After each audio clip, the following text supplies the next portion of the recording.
வரும் திங்களுக்குள் நீ நினைத்த காரியம் கைகூட போகின்றது.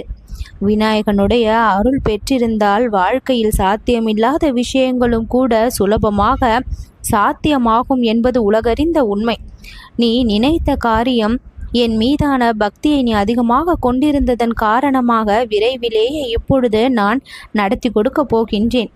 உன்னுடைய மனம், உன்னுடைய முயற்சி, என்னுடைய அருள் ஒரே பாதையில் சென்றதற்கான பரிசுதான் இப்பொழுது நீ நினைத்த காரியம் கைகூட போவதற்கான ஒரு சாட்சி. முடிவை முன்பே மனதில் காண வேண்டும். காரியம் நடப்பதற்கு முன்பாலேயே அந்த விஷயம் நடந்து விட்டது போல கற்பனை செய்து தினமும் மனதிற்குள் அந்த காட்சியை பார்த்து மகிழ்ந்தால் உன் விருப்பம் தானாக நிறைவேறும். வேலை வாய்ப்பை பெற விரும்பினால் நீ நேர்காணலில் வெற்றி பெற்று வீட்டில் மகிழ்ச்சியாக இருப்பதைப் போல மனக்கண்ணில் காட்சியை கொண்டு பார்க்க வேண்டும். சிறு படிகள் பெரிய பலனை கொடுக்கும். ஒரு நாளில் பெரிய மாற்றம் வேண்டாம், ஆனால் தினமும் சிறிய சிறிய முன்னேற்றம் செய்தால் போதுமானது. ஒரு கடையை ஆரம்பிக்க நினைத்தால் இன்று பெயர் தீர்மானி, நாளை பொருள் பட்டியல் எழுது, மறுநாள் வாடிக்கையாளர் பட்டியல் தயார் செய். இப்படி சிறு சிறு முன்னேற்றங்களாக நீயே செய்ய ஆரம்பித்தால் பெரிய மாற்றம் உன்னுடைய வாழ்க்கையிலும் வரும். நன்மை பேசக்கூடிய நாவுதான் முக்கியம். எது உனக்கு நடக்க வேண்டும் என்று நீ நினைக்கின்றாயோ அது நடக்கும் என்ற பேச்சுதான் வர வேண்டுமே தவிர இல்லை என்ற சந்தேக வார்த்தை வாயிலிருந்து வரக்கூடாது. நாவிலிருந்து வரக்கூடிய வாக்கியங்கள் மிகவும் முக்கியம். அதுதான் நம்முடைய அனுதினத்தையும் தீர்மானிக்கக்கூடிய வழிகாட்டி. நோக்கம் என்ன என்பதில் தெளிவாக இருந்துவிட்டால் பாதை தானாக திறந்துவிடும். ஒரு விஷயத்தை ஆரம்பிக்கும் முன் ஏன் அதை செய்ய விரும்புகின்றாய் என்ற காரணத்தை நீ முதலில் தெளிவுபடுத்து. நான் இந்த வீட்டை வாங்க விரும்புகின்றேன் என்றால் என்னுடைய குடும்பம் அமைதியாக வாழ முடியும் என்று ஒரு தீர்மானம் எடுத்துக்கொள். உன்னுடைய நோக்கத்துக்கு வலிமையை கூட்டக்கூடிய ஆன்மீக நினைவு சின்னங்கள் எப்பொழுதும் உன்னுடன் இருந்தால் உன்னை தவறான பாதையில் எப்பொழுதும் அது அழைத்து செல்லாது. என்னுடைய சின்னம், என்னுடைய உருவப்படம் எப்பொழுதும் உன்னோடு இருக்குமே, ஆனால் நல்ல பாதையில் மட்டுமே நீ செல்வாய். தடைகளை கூட வாய்ப்புகளாக மாற்றக்கூடிய எண்ணம் தான் உனக்குள் தோன்ற வேண்டும். பிரச்சனை வந்தால் இது என்னை சோதிக்க வந்த வாய்ப்பு என்று கருது.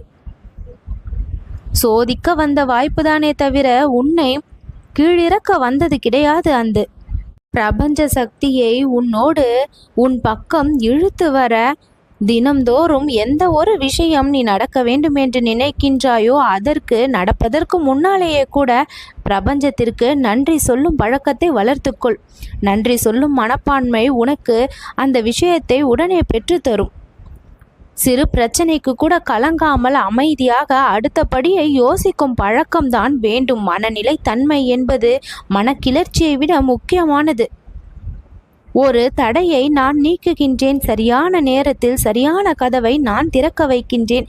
வரும் திங்களுக்குள் காரியம் நடப்பது உன் முயற்சி மட்டுமல்ல, நீ முன்பு விதைத்த அந்த நல்ல கர்மங்களின் பலனின் விளைவுதான். நீ நினைத்த காரியம் நல்லபடியாக நடக்கப் போகின்றதற்கான அர்த்தம். விநாயகா, நீ எனக்கு வழி திறந்து விட்டாய். நான் அந்த வழியில் செல்வேன். எனது முயற்சி, உன்னுடைய அருள் எல்லாம் சேர்ந்து எனக்கான நன்மைகளை தடுக்காமல் பெற்றுக்கொள்ள உதவி செய்யும் என்று மனமாற என்னை துதிப்பாடு. உன்னுடைய குடும்பத்திற்கு நிம்மதியை நான் கொடுப்பேன். ஒரு பெண் வருடம் முழுக்க வீட்டு விற்பனை கனவு கண்டால் திங்களுக்குள் வாங்குபவர் வந்து ஒப்பந்தம் செய்தார். அவர் தினமும் விநாயகர் முன் நோக்கத்தை தெளிவாக கூறினார். தெளிவான விளக்கம், தெளிவான பிரார்த்தனை அந்த விருப்பத்தை உடனே நிறைவேற்றி கொள்ள தயாராகிவிடும். ஒரு இளைஞன் தினமும் 10 நிமிடம் நான் நல்ல வேலையை பெற்றுவிட்டேன் என்று கற்பனை செய்து பார்த்தான். திங்களன்று நிறுவனத்திலிருந்து அழைப்பே வந்தது. ஒருவருக்கு பல மாதமாக இருந்த நோய் திங்களன்று மருத்துவர் நலம் மேம்பட்டிருக்கின்றது என்று கூறினார். அவர் தினமும் விநாயகர் பெயரை தானே ஜெபித்தார். என் பெயர் சொல்ல சொல்ல உன்னுடைய வாழ்க்கையில் ஏராளமான செல்வங்களும் சௌகரியங்களும் சௌபாகியங்களும் கிடைத்து கொண்டே இருக்கும். எப்பேற்பட்ட துன்பமானாலும் இந்த தும்பிக்கையான நீ நினைத்தால் போதும், அந்த துன்பங்கள் எல்லாம் பறந்தோடி விடும். ஆன்மீக காரணங்களை அவ்வப்பொழுது நீ மனதில் ஏற்றுக்கொள்ள வேண்டும். வாழ்க்கையில் பயன்படுத்த வேண்டிய புது வழிமுறைகளையெல்லாம் நான் உனக்கு சொல்லிக் கொடுத்திருக்கின்றேன். மனதை அமைதியாகவும் வலிமையுடனும் வைத்திருக்கக்கூடிய புது நோக்கங்கள் தான் அது. தடைகளை நீக்க எண்ணங்களும் உந்துதல்களும் தான் தேவை. நிஜ வாழ்வில் நடக்கப் போகின்ற அதிசயங்களை பார்த்து இனிமே நீ வியக்கப் போகின்றாய். சரியான நேரத்தில் சரியான சூழலை சரியான வாய்ப்போடு கொடுத்து உன்னை நான் முன்னேற்றி காண்பிப்பேன். எப்பொழுது என் கஷ்டம் தீரும், என்னுடைய நிலைமை உயரும் என்று காத்திருந்த உனக்கு எல்லா ஐஸ்வர்யங்களையும் உன்னிடம் கொண்டு வந்து சேர்த்து உன்னுடைய வாழ்க்கையை நான் மாற்றி காண்பிப்பேன். எப்பொழுது நடக்கும் என்று கேட்கின்றாய். அதற்கான நேரம் இப்பொழுது ஆரம்பித்திருக்கின்றது. என்னுடைய ஆசிர்வாதங்கள் உனக்கு என்னவெல்லாம் செய்யும்?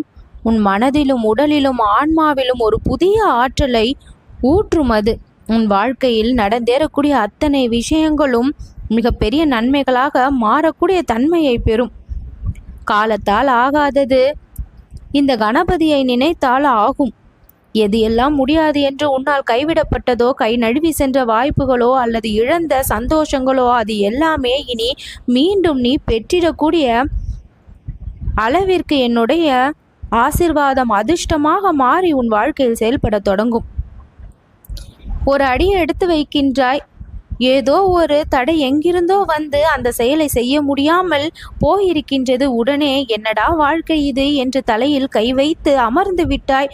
அந்த நேரம் உனக்குள் புகுந்து உன்னை தோளில் தட்டி, குழந்தையே கவலைப்படாதே, நான் இருக்கின்றேன், மாற்றத்தை தருவேன், உன் வாழ்க்கையை நல்ல நிலைமைக்கு நான் கொண்டு வருவேன், உன் வாழ்க்கையில் இருக்கக்கூடிய துரதிர்ஷ்டங்களை எல்லாம் நான் வழி அனுப்பி வைப்பேன், அதிர்ஷ்டத்தை நீ வரவேற்க நான் உனக்கு உதவி செய்வேன் என்று உனக்கு அப்பொழுது உன் மனதிற்குள் நான் வந்து உரையாடுகின்றேன். வாக்கு கொடுக்கின்றேன்.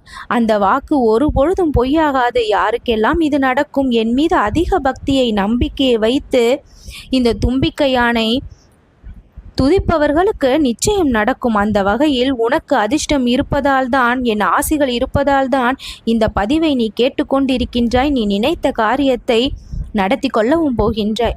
உன்னுடைய விருப்பம் பிறரால் நிறைவேறுகின்றதா? நிச்சயமாக இல்லை.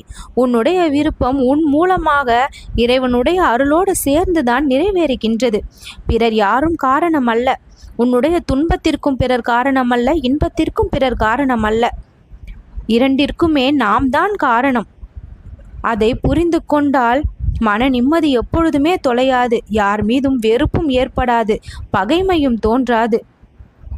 சுற்றமும் உற்றாரும் சூழ உன்னுடைய வாழ்க்கை எப்பொழுதுமே இன்பமயமாக இருக்க வேண்டுமானால் பிறர் மீதான கோபத்தை எல்லாம் இப்பொழுதே விட்டுவிடு. சிலரை அவர்கள்தான் காரணம் உன் துன்பத்திற்கு என்று நீ நினைத்து கொண்டிருக்கின்றாய், பிரச்சனைக்கு என்று நீ நினைத்து கொண்டிருக்கின்றாய். ஆனால் உண்மை அது கிடையாது. உன் துன்பத்திற்கு காரணம் நீதான். ஆனால் இனிமேல் பெறப்போகின்ற இன்பத்திற்கும் காரணம் நீதான். நல்லது நடக்கும்.